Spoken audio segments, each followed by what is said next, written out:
Says meeting is now streaming live on Facebook. Oh, yay. Okay, good. Thank you for seeing that. Hello, Soul Buyer. Welcome to Ask a Medium a little bit early this week. I'm really excited. I am talking to Jessie Morgan this evening, and I love working with Jessie. Jessie, hello. Hello. How's your day today? I know we were talking about this a little bit. The day's been very interesting today. One of the things I noticed was there's some issues with second chakra functioning as far as communicating, and that's one of the ways that I judge what's going on, not only on the planet, but within my own energy field, is what am I seeing in my own chakra system and how is that translating out into the world and the universe. So communication breakdowns today. Technology wasn't working for me earlier in the day. And that's always a reflection of that as well. It's so interesting. I'm glad we're talking about chakras. And before we jump into that, I'd love to hear more about you and your work and maybe, how long you've been doing this, how you got into it, just a little background on you. Would you be willing to share? Of course. Wonderful. Actually, I have always been incredibly gifted intuitively. I remember as a 3-year-old, I'll tell you a Jessie story. As a 3-year-old, my mother came into my bedroom and I was lying on the bed with my hands over my eyes and she's like, "What are you doing?" And I said, "I'm looking at the people behind my eyes." So even, young children have a lot of medialistic gifts, and adults kind of talk them out of what they're actually seeing. But my parents weren't like that. And then my issue growing up was I could always feel everyone's feelings, what they were thinking, if their body was hurting. So when I came to Louisville in 1980, in about 1984, I found a medium by the name of Marie Trump. And so I started formally studying with her in 1985. And part of my reason for studying was to learn to shut all of that down rather than go around full wide open all the time. And I remember in summer of 85, I went to my first chakra class and it was a teacher from St. Louis that was in one of the Brotherhood of Eternal Truth seminars, and now it's the Sanctuary of Eternal Truth. And it was amazing to me because when you read about it or someone's lecturing about it in a book, it's one thing, but in that class, I was actually able to physically experience it when we did our first chakra cleansing. And that really just opened my eyes completely wide open and was a very intriguing experience. So 1985 is when I first began my journey. I went through a metaphysical seminary. I was actually ordained in 1990. So I have 10 credentials in healing. So chakras are intimate parts of healing energy. I teach classes, I see individual clients. And, when clients come to you, I'm an intuitive medium, a medical medium as far as that. So, one of the things that this chakra teacher from St. Louis shared with us is no matter where you're going in the spiritual world, if you have a good foundation in chakras, you will always be able to go to the next level. And I have found that in my own study to be very true and applicable. I know that when we were talking about what we wanted to talk about tonight, that chakras came up right away. Is that part of the reason why? Is that we're needing to utilize it more as we're ascending? What I have found, and a lot of individuals don't understand, but there are chakras in each of the bodies. So you have a 3D body. You also have an astral body that has chakras. You have a mental body, a buddhic body, and it goes on up to the all in all level of consciousness.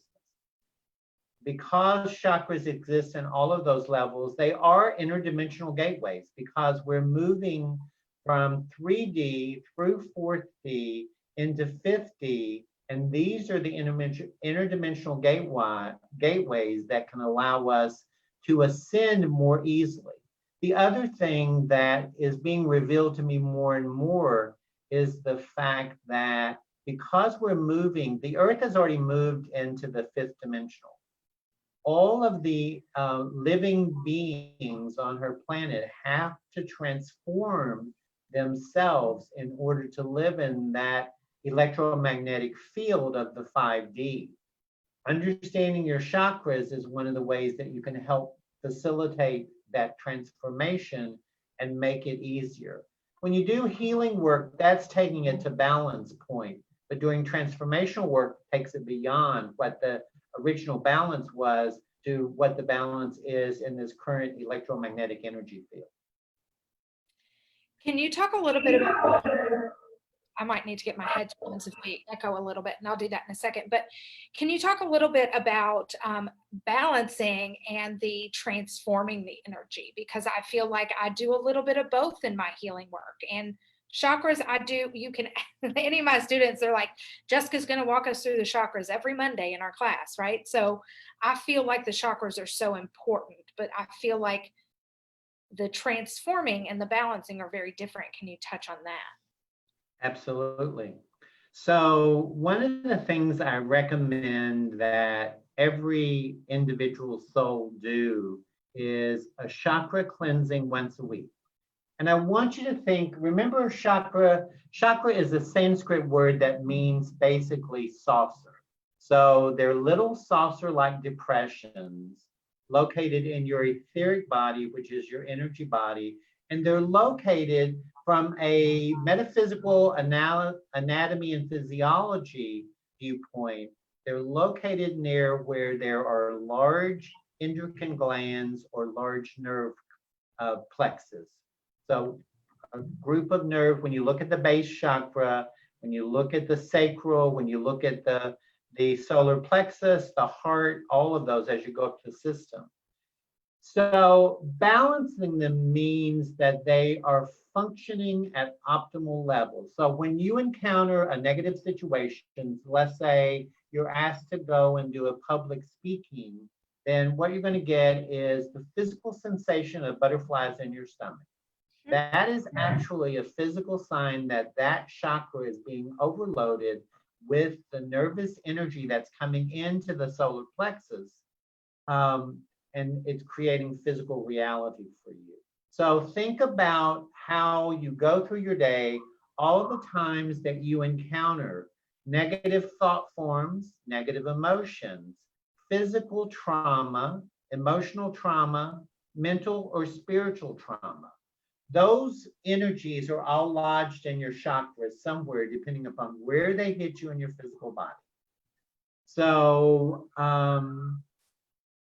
doing a regular chakra cleanse, and one of the ways that I find it easier for me to do is I do it when I'm taking a shower once a week, because I combine the physical component of cleansing my body with the energetic component of cleansing my chakras. So I just use the water flowing from the shower head.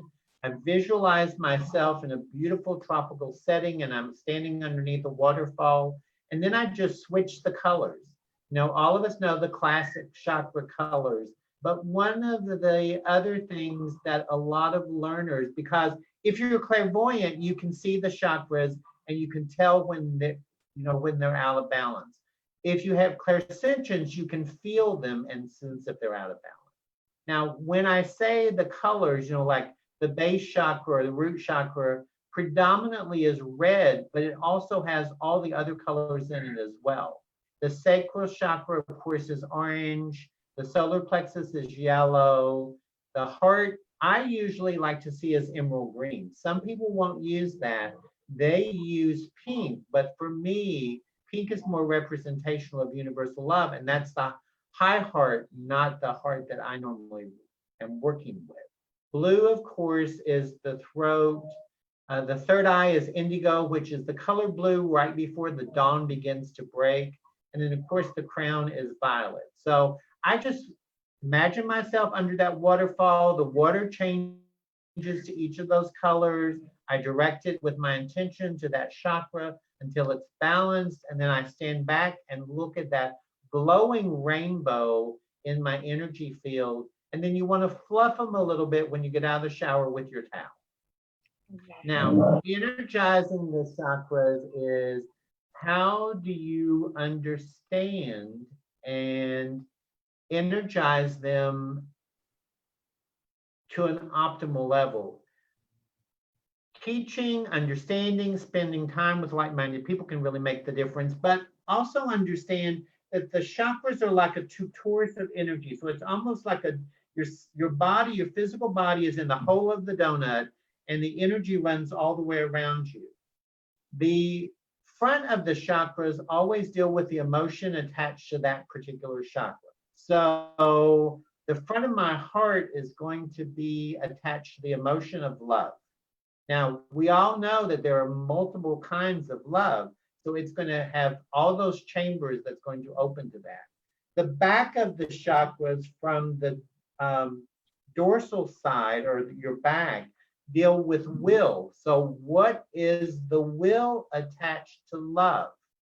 And a lot of people that either are unwilling to accept love, or they accept love with expectations, then their deficiencies are in the back part of their chakras, not the front part. That's why when I'm doing a healing, when I scan the chakras, I always turn the individual sideways and I go up both sides of the body, both dorsal and vertical, so I can make sure that I have detected whatever needs to be detected. And then work on particular issues. For example, if you have deficiency in your throat chakra, so you're not speaking with your authentic voice, bring the color blue in, look and see, and there are computer programs that you can do to this to see which notes in your voice are weak or missing. And so finding those musical notes and then start speaking with those notes as you modulate your voice can really be incredibly powerful when you're wanting to move in your own authenticity. It's so interesting as you chat, I can feel the areas activate. Absolutely. And you should. One of the things that a good medium has an understanding of is your audience. There is no space and time with spiritual work. So I can do a reading on someone in Bali as well as I can do a reading on someone sitting across the table from me. So when you're in a room, one of the things that I've always done myself is, particularly in work environments, I assess the words that someone's saying by activating my solar plexus to see, are they speaking truth? And you can always tell by using that particular chakra whether they're speaking truth or not. If it is not your truth, it will not resonate inside of you. And I'm not saying they're not speaking a truth, it's just not your truth. Absolutely. I've had my throat chakra very, very much asking for crystals and needing to, speak my truths, but also, I've found that for a lot of people recently, a lot of self-expression. Is this chakra thing very common right now? Is it part of how universally we're all needing to get rid of our, get things out so we ascend into that 5D energy? Okay, so again, when you work on a global perspective with the Earth herself, look at where the Earth is.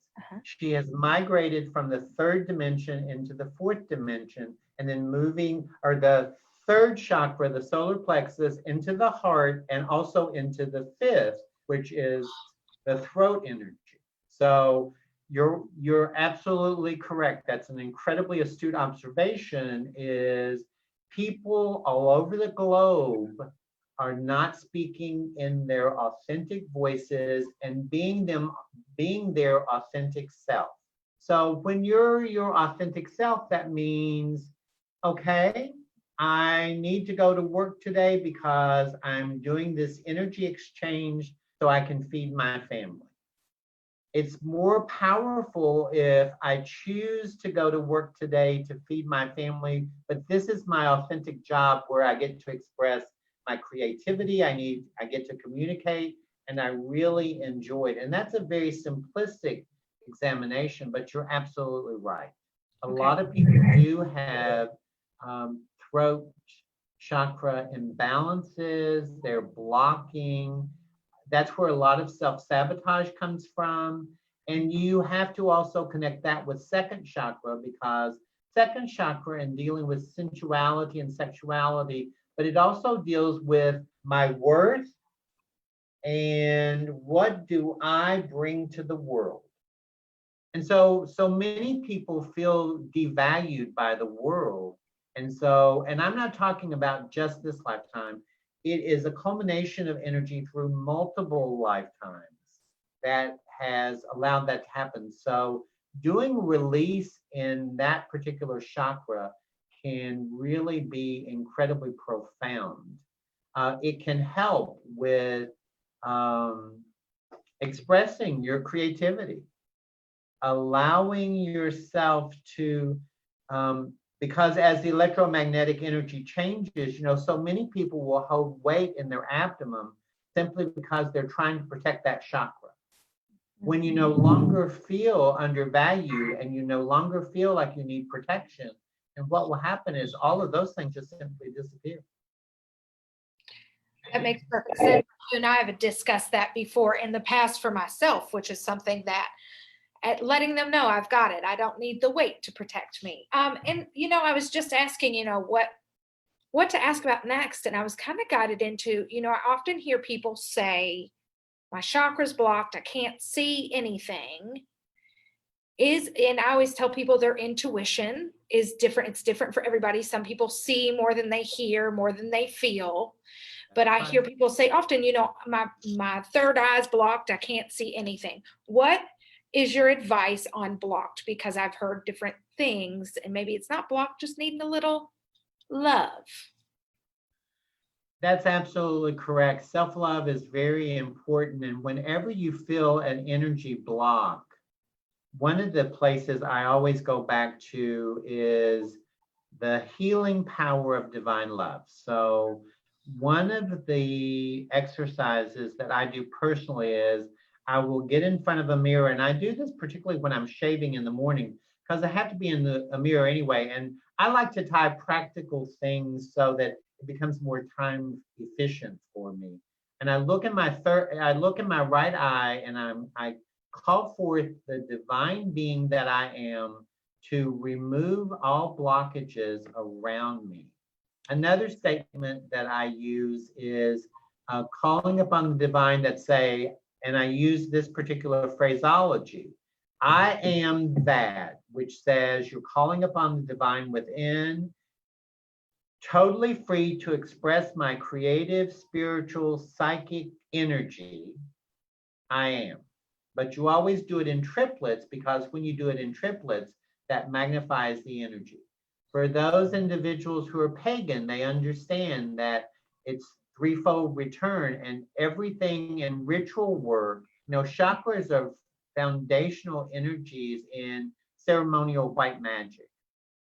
And having an understanding of that, knowing what energies to release on all the levels, can really make a difference on whether your invocation will work or not, depending upon what elementals you're invoking, what nature spirit you're invoking, what energies you are invoking to bring this into physical manifestation. So the other thing that I have to share with everyone is, don't say that about yourself.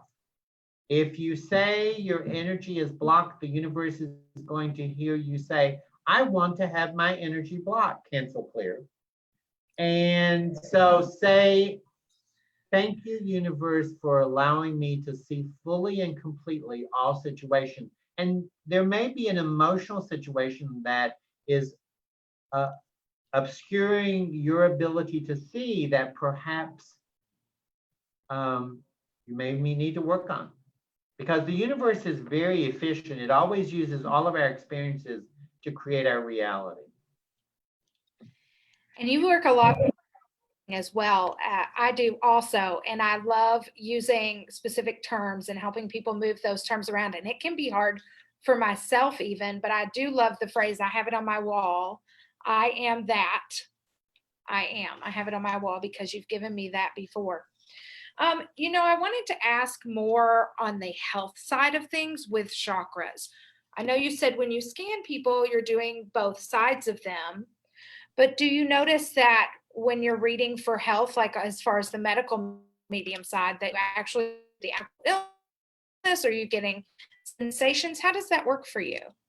Well, actually, when I activate that part of my gift, what I notice is I have, because I'm clairvoyant, I can actually, the individual looks hollow to me. Mm-hmm. And so if they have either a mass or some imbalance in their physical body, that's going to be revealed to me.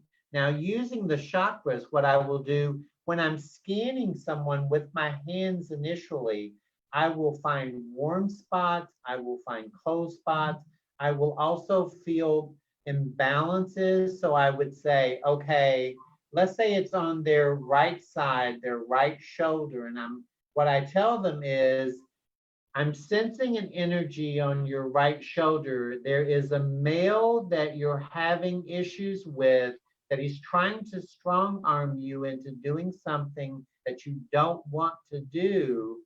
Do you recognize that energy, and how can we move forward? And after we talk about it, they suddenly are like, my shoulder doesn't hurt anymore. I'm like, well, you've resolved the root of why it was hurting in the first place. But that's the way that I use it. And I also am testing the spin of the chakras. And the way that I do that is in your palms, there are the energy centers. I use those, and it's almost like I use the law of correspondence, which says as above, so below, as above. And so I put my energy chakras and spin with theirs. And then I test my own body to see if it is in the proper spin or not. Mm-hmm. And I will tell them, for example, one of my concerns with a lot of individuals in this technological world is they won't listen to their physical body. So when the body says rest, rest. And so when you are born through the solar plexus chakra, through your umbilical cord, your mother gives you a certain amount of natal chi that's stored in the kidneys. When you start using that, you begin to shorten your life. And so there are a lot of people that are, it's like, and I've asked people before, it's like, why do you stay up till midnight? Well, I didn't get this done. I didn't get this done. I said, you're piddling. Just go to bed. Your body needs that rest. But that's all detectable in the chakras. There was just something else I was wanting to talk about with the chakras. Oh, I did want to ask, when I always go through the chakras, like I was saying, that's something that just has been something I guide myself through each day just to check in. But, I always talk through them with, the root chakra is grounding, and it's the sacral chakra comes in with partnership. But are there other things, that aren't main things that maybe we connect with the chakras that we need to know about the chakras? Well, the chakras really can also be corresponded to the numerological system. So the root chakra, which is chakra number 1, is always, if you look at numerology, that's about unity. It is about survival. You're protecting yourself. It is anger. A lot of people who are in their root chakra, when you look at them, even walking around and looking at their aura, I can say to myself, I would not ever say this to them, but that person's really angry right now because you can see the red in their chakra system. That's where that term, he's so mad he sees red, comes from. because it actually does the chakra system. You move into the second chakra, which is, of course, sexuality, creativity. So you're moving into two, which is duality. Two different partners in relationship. And you're right. What does that mean? It means the vibrational frequency. I also, those two chakras I relate to sacred geometry in the fact that the root chakra is a straight line, which is masculine energy. The second chakra is a curved line, which is feminine. So the chakras go masculine, feminine, masculine, feminine, masculine, feminine. You move into the third chakra, and that is where you really get into power. So up to the point before that, the power was either based in you or based in you and the partner in the partnership. You get in the third chakra and you get into more universal power and the ability to do that. You get in the heart. The heart, of course, is the balance of the physical chakras, and you can really tell when someone's out of balance. For example, green with envy means that their heart is out of balance.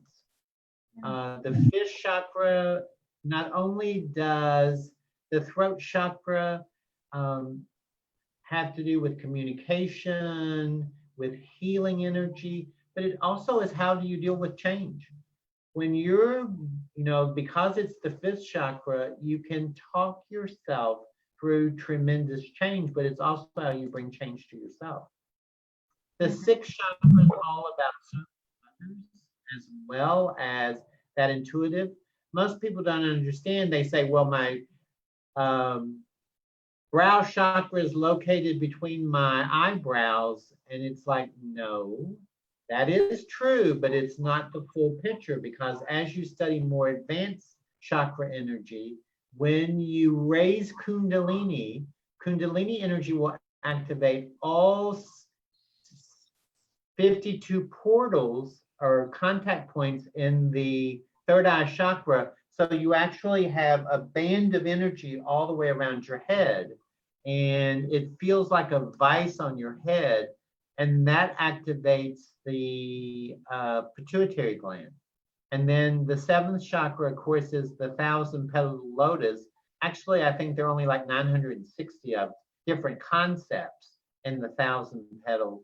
But that, when you get to activate that energy, then there's an arc of energy that will pivot between the pituitary and the pineal gland, and that will enlarge your spiritual energy and allow you to see more openly. In fact, the ancient Egyptian, I don't know if those of you who've had anatomy and physiology, if you've dissected the human brain, the pineal gland actually looks like a pine cone. So in ancient Egypt, the monks used to wear pineal glands on the back of their head, or used to wear pine cones on the back of their head to indicate the pineal gland, or pineal. I've always said pineal, but I'm from Kentucky. That's what I always said too. So it could be said two different ways. So you talked a little bit about white magic. Do you refer to white magic as in Alice Bailey's white magic? Like, I know she's written, Alice Bailey channeled. Okay, I haven't read it yet. It's an incredibly difficult to read, simply because you read about a couple of pages and your brain's so on tilt you want to put it down. No, I was actually in a group many years ago that did ceremonial white magic. Okay. Can you tell us a little about that? Yeah, I would love to hear. Well, I still practice some of those rituals, but it's mainly for the outpouring of light and love on the planet, not for individual gain. Because when you use ceremonial white magic, it's only about increasing your unfolding and bringing to the earth and anchoring in the earth certain energies that you want to bring forth of light and love. But there's so many wonderful spiritual individuals across the planet now but it really isn't necessary for us to band together like we did back in the 80s, because that was such a different time. Very different. Well, what other important things do you feel, and we'll kind of change gears a little bit here and talk about some more stuff, but what other things do you want to talk about with the chakras? And also to all of our friends out there, we've had a lot of hellos. Let me touch base on that too. Kate, hello. Marie, hello. Ellen Elizabeth Jones, hello. Debbie, hello. Karen, hello. And we've got several people watching, and I just want to allow you all, if you have questions, I'm keeping an eye on the chat. So if you have questions for us, let us know, and I will ask those questions to Jessie as we're here live, and we'll just keep going along here, Jessie. But what other things about the chakras do you feel like are really important as we're clearing them? And I have a shower trick, by the way. I use that. I just, like I said, I'm a very simple person. Things that work simple for me. I really do regular, and I'm talking about maybe every 4 hours, just a quick chakra scan to see if there's anything out of balance. Okay. Simply because that allows me to catch something before it migrates into disease, because you always see it in the chakra before it actually becomes organic in the physical body. And so being your own physician can really make a difference, because if you catch it in the early stages, it's not going to progress. I also use the chakra as a barometer for me asking questions of myself. For example, if I notice that I'm having an issue in my sacral chakra, I will ask myself, why am I not feeling worthy of this? And where is this lodged in my body, my emotions, or my mind? What is the origin of this? And is it ancestral in origin? Do I need to talk to the ancestors to help clear that up? Or is this something that I'm coming across just right now? For my solar plexus, one of the most powerful concepts of using solar plexus energy is it's always power through your own actions, your own decisions, your own spiritual energy. It not ever is power over anything. And so many individuals in our society want power over. And that's one of the reasons, the reason we're having so much chaos on the planet right now is the divine feminine has flooded the plane, because she brings chaos and disorder to give birth to the new order. But it's all about power over. There's so many individuals who want power over, but when we move, and I said when, not if, when we move into a society where everyone has power through love, then there won't be the violence and the energy that you're seeing now. I'm loving love.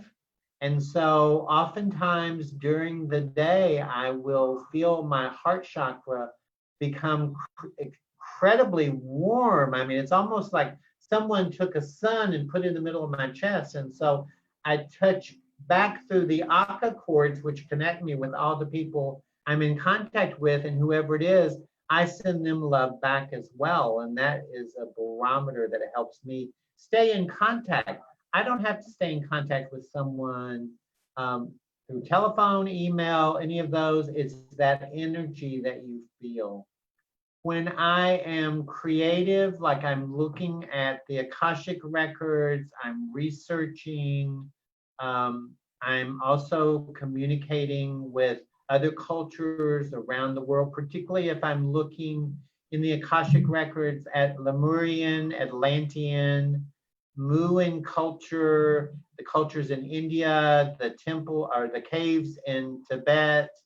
I'm using my fifth chakra energy to give me the sounds of that language that were made, so I can interpret that into what I can understand now. And a lot of it is programmed using fifth and sixth chakra energy. So it's not words per se, but it's more ideas and concepts which are absorbed into my beingness. It's not necessarily what I hear or read. So that's how I use the chakras every single day on so many different levels. And there's so much going on as any of us are out in the world. It's truly amazing. I was standing in line and I noticed that the little girl who was checking me out really was, her aura was so shrunk in. And so I looked at her and I said, don't let anybody mess with your joy. Think about this. You only had to deal with that person for 5 minutes. They have to deal with themselves 24 hours a day. Aren't you glad you're not them? And her energy centers perked up. So just offering a word of encouragement, offering a word of comfort, that really offering a word of kindness by just simply observing what's going on. And I love to look at the auras of trees and plants and butterflies and animals. And I love to do aura lines and chakra graphs and read aura. That's one of my favorite things to do. I want to talk about kind of the chakras in the world. We talked about the throat chakra, but I'm also noticing with a lot of people and in the world, a lot of people with their solar plexus finding their willpower. I also feel like finding their truth and really tapping into what they desire rather than what others have expectations of. Do you find that in the world too? Oh, absolutely. You're exactly correct. And part of it goes back to there are so many individuals who are unwilling or unable to step in their power to draw firm boundaries and say that two little letter word no. Yeah. And so as a consequence of that, they're going to have stomach issues. Have you noticed when you're in stress at work, in a relationship or family or whatever it may be, financial or whatever it is, when you get stressed, you start having stomach problems. Mm-hmm.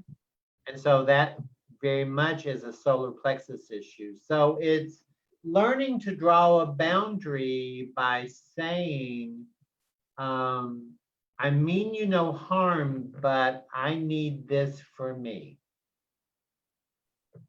Because people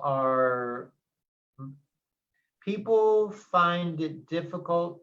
One of the greatest gifts that I learned to do and gave myself was when I could confront with love, which means there's no anger, and oftentimes I will start the statement that I have something to share with you. It is given to you from my perspective, and I want you to understand that it's not directed towards you personally, but when you behave like this is the message I'm receiving. So I'm checking in to make sure that's the accurate message that you want me to receive. Because what I find in a lot of human interactions is people engage their mouth before they engage their brain, and definitely before they engage their heart. Mm-hmm. And I so can that completely. And that allows me to speak my truth without them getting defensive. Either they're going to say, yes, I agree. That is exactly what I wanted to agree. And then I'm like, okay, then I need to take some actions and make some decisions on our interaction. Or if not, then it's safe for them to disagree and say, no, that was not my intention. This is my intention. But most people want to attack you personally. And I've been attacked personally and continue to be attacked personally. But the reality of it is, my students will tell you one of my favorite phrases is, it's none of my business what you think about me. That's the great phrase. And it's something that I feel like so many people are working on, including myself. One, learning to say no. I just did a post today and I was like, you know what? I don't have to do what everybody else wants me to do. I can say no. Like, I feel like brand new in that, Jessie. And also you said to give your perception with love. And what I heard was, because for me, it was receiving it with love, so I didn't get defensive, you know. So I right. was, you know, and I'm on both sides of that, of course, with different situations. But when I needed a change and I wasn't in my power, I was not able to receive that very well, you know. So And thank you for saying that. what you will find is that individuals, all of us are growing and evolving. So as a consequence of that, there are none of us who are perfect. We all make mistakes. And forgiving yourself is a powerful self-healing tool. Absolutely. Can you talk about chakras around the world? When I was at Arthur Findlay, I had a friend of mine that went to school with me there, and he traveled to all the chakras around on the earth. Do you know much about that? Okay. Yes. Wherever the ley lines cross, there is an energy vortex. In fact, I think it was about, let's see, 2012, the solar plexus chakra of the planet moved from its location in Tibet to its current location, which is between Bolivia and Peru on Lake Titicaca. So the earth has chakras as well. She also has hexagonal lines of energy, which those are the acupuncture points along the meridians of our body. There, light goes in there as well as the chakras. And so the earth has those as well. I have been to, and most of them are based somewhere where there is a sacred site. For example, Stonehenge is a sacred site, and that is one of the largest vortex of energy. You know, there's several places in Mexico. There's Tikal in Guatemala. There's some places in South America. Cecil B. Rhodes Park in Zimbabwe.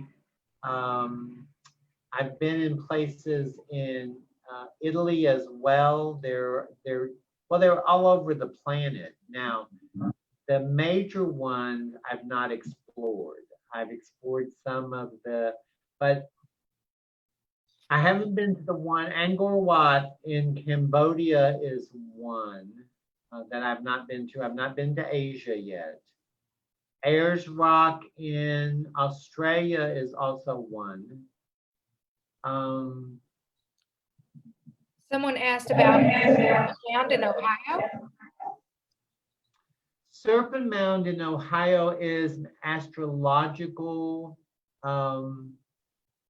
energy direction. It also is, it's not a major chakra, but there are a lot of sacred energy coming there. If you've ever done ritual there, it is a powerful. I think I have made 4 pilgrimages there. And if you haven't been to Serpent Mound, I would really recommend you go, or any of the mound builders. Okay, great. Awesome. Well, let me let you all let me know if you have any other questions. So talking about the meridians and how this just came to mind, like all of the plants, the earth, we all have these different bodies and everything can be read, whether, you know, how we talk about everything has energy and all of that coming together through all of our different bodies. And I want to talk about that and how we can utilize that tool for ourselves. You know, we talked about being aware of our bodies, but how can we incorporate being aware of our bodies and also incorporate it with what's going on in the world? Knowing like what's ours and maybe what's not ours. We talk about this often, I feel like, in this group. And that's a powerful distinction because everyone, I dare say, on this call is an empath. And so you're constantly pulling information off of the around you energetically. the plants, the animals, the minerals, all of those all have energy frequencies, and you're pulling that on. So it's important to discern what belongs to me and what doesn't belong to me. So as a medium, it's important when I am receiving information to discern what's my stuff and what's not my stuff.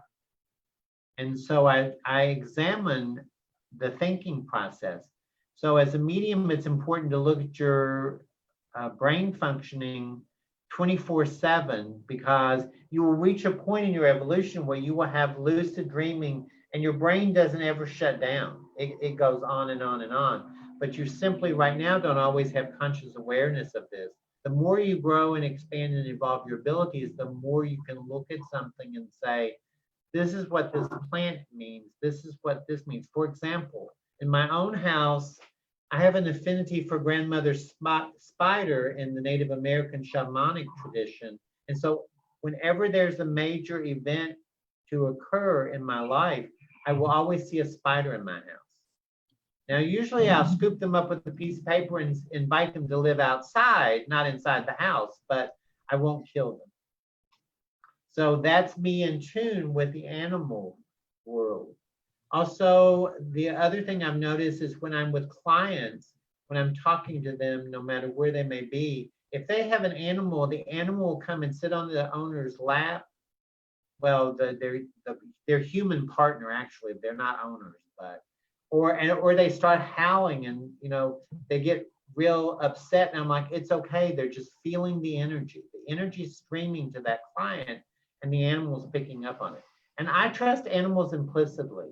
I have been in a couple of environments and the dog wouldn't have anything to do with the boyfriend. And I'm like, there's an energy there you need to take note of. Come to find out, he was mistreating her children. And I'm like, okay, so that's a barometer for you to look at. As far as the plants, it's important to bless your food before that you consume it, simply because they're making a sacrifice for you to be sustained. If you bless it, then you bless their sacrifice. Unless you become a breatharian, and as a yogi, I'm not that evolved yet. I'm definitely not, but that would be fascinating. Jessie, what do you teach in your Wednesday night classes? Well, I have an experiential class, which is the fun class. And that's the way I describe it, is we laugh a lot more. It's basically some of the things I've talked about tonight, depending on, and for me, it's always an act of faith. I never know what I'm going to teach until I go in and sit down and I open my mouth and the spirits come through. In my advanced class, we've been covering sacred geometry and the transformation of the planet and the transformational energy difference. What we're going to start tomorrow night is we're actually going to start practical work of existing in 5D and what that means. Oh, that's amazing. Awesome. Well, Jessie and I are going to be at Psychic Sunday together. Are you at the next Psychic Sunday, the 20th? I am. I will be there with you again at Sacred Journeys. So I think you can subscribe to Sacred Journeys on the website. Is that right? That's correct. Okay. And where's the best way to find you? You can go on the Sacred Journeys website as well. I also have, my email is jmorgan162@aol.com. Yes, I'm old. I still use an AOL account. I have a Gmail account, but I don't ever use it. If you knew how many times when I give that out and people are like, oh, you must be ancient. You saw it go through. I can't That's hide right. anything. And when I went, oh, AOL.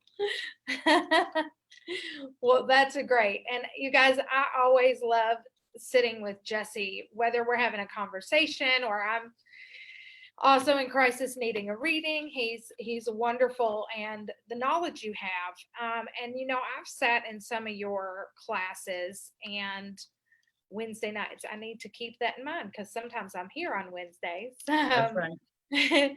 But you know, I've sat in some of them, and you do trance often. Can we like just touch base on trance? You know, I was dying to touch base on trance. I love it.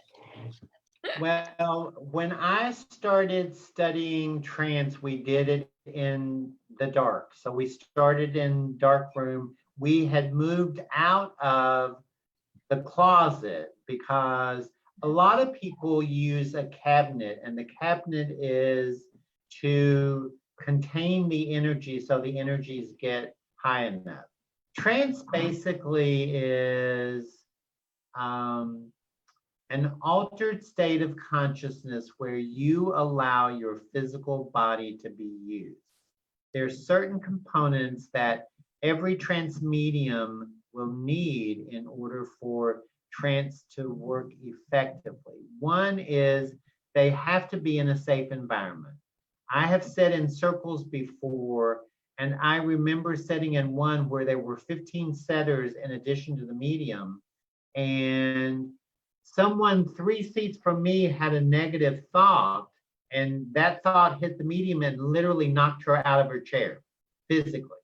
So it can be a physical reaction. So you always have your protective spirit, which is among your spirit guides, to protect your energy while you're in trance. It's also crucial to have a battery sitting across from you, because that's the person that you helps restore and replenish your energy, because trance can be very, very tiring if you don't have that battery. And then from each of the sitters sitting in the room, you're pulling ectoplasm from their etheric body to create the voice box, and that's what spirit will speak through. They will use your voice, but they're creating a voice box to do that. A lot of people, like for me, most of the time, I am not there when I am trancing, simply because it doesn't really concern me. And so if it doesn't concern me, why would I be there? They're just using my physical body for that experience. Some people do trance where they actually are aware of what they're saying. They just don't know where that is going on. I'm working with a young man in Costa Rica right now, and we're working to train him to trance because he has some beautiful teachings to reveal to the world. And well, the universe said I had to do it, so I'm doing it. I love that. Well, and I love trance work, and I love, it's just fascinated me for a while now, and I've seen it, and I've done some of it, and I think that's beautiful. Thank you for sharing that piece with us. Thank you for going live with me tonight and sharing your wisdom and your magic. I appreciate you. And we've shared where to find you, so we might see some of these people at Sacred Journeys, which would be great. lovely. And I honor and reverence you for allowing me this opportunity. Jessica is a phenomenal medium and a clairvoyant. If you have not had a session with her, then I urge all of you to seek her out and have a session with her, because I know at Sacred Journeys, she's the new darling. Everyone wants to have a session with Jessica. Thank you, Jessie. Thank you so much. I appreciate you. Much It's love. the J names. Yes, it's that Jessie. Put the Jessies That's right. together. All right. All right. I love you, and I'll see you soon. Love you too. See you soon. Thank you so much. Bye, you guys. Bye-bye.